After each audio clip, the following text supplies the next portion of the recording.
Hello friends, কেমন আছেন সবাই? আই হোপ আপনারা সবাই ভালো আছেন। আজ আমি চলে এসেছি একটি সুসজ্জিত গোছানো বাগান বাড়িটিতে। আমাদের প্রত্যেক বছরের নয়, অফিস থেকে এবছরেও পিকনিকের আয়োজন করা হয়েছিল। আমরা সবাই একসাথে আনন্দে মেতে উঠেছিলাম, পিকনিকে অংশগ্রহণ করেছিলাম।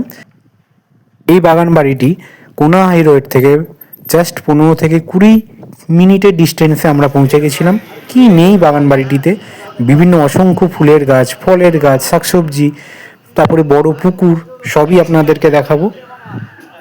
এই দেখুন কত সুন্দর ফুল, অসাধারণ আর সুন্দর। সেই বাগান বাড়ির মধ্যে রয়েছে একটি অসাধারণ সুন্দর বাংলো টাইপের ঘর।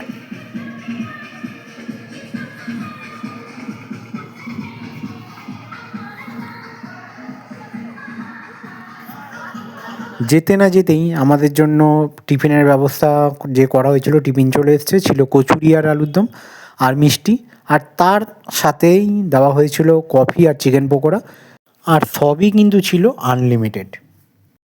চলুন আপনাদেরকে একটু বাগান বাড়িটি ঘুরিয়ে দেখাই, আর অবশ্যই কমেন্টস করে জানাবেন কেমন লাগলো আপনাদের।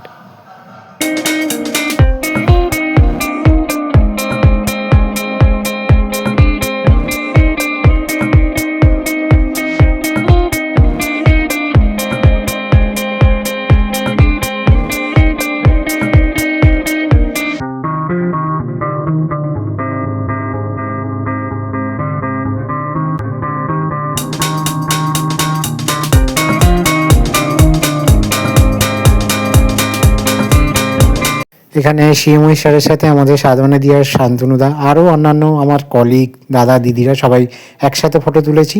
আর এখানে সুব্রতদাকে আমরা সবাই খুব মিস করেছি, কারণ সুব্রতদাই মেন উদ্যোক্তা ছিলেন। ওনার অসুস্থতার জন্য উনি আসতে পারেননি। তো সুব্রতদা, আমরা সবাই তোমাকে খুব মিস করেছি। ফটো তোলার পর আমরা চলে এসেছিলাম ফিল্ডে। ব্যাট আর বল তো আমাদের সাথেই ছিল, তো আমরা খেলতে লেগে গেছিলাম। এখানে মাননীয় সিএমএস স্যার মহাশয়, উনিও আমাদের খেলায় অংশগ্রহণ করেছেন আর সুন্দরভাবে ব্যাট করছেন।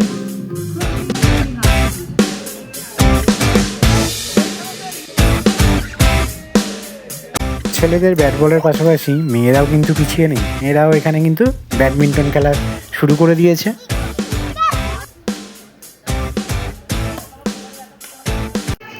এই বিশাল বড় বাগান বাড়িটির মধ্যে এই বিশাল বড় পুকুরটিও রয়েছে, আর পুকুরে অসংখ্য মাছও রয়েছে।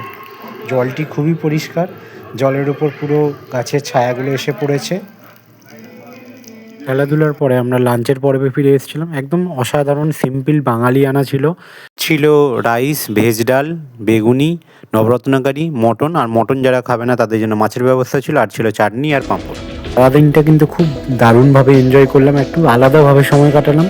আবার নতুন বছরে আবার কোনো নতুন জায়গায় আমরা পিকনিক করতে যাব, তখন ওই নতুন জায়গাটি আবার আপনাদের সামনে তুলে ধরবো। তো ভালো থাকবেন, সুস্থ থাকবেন।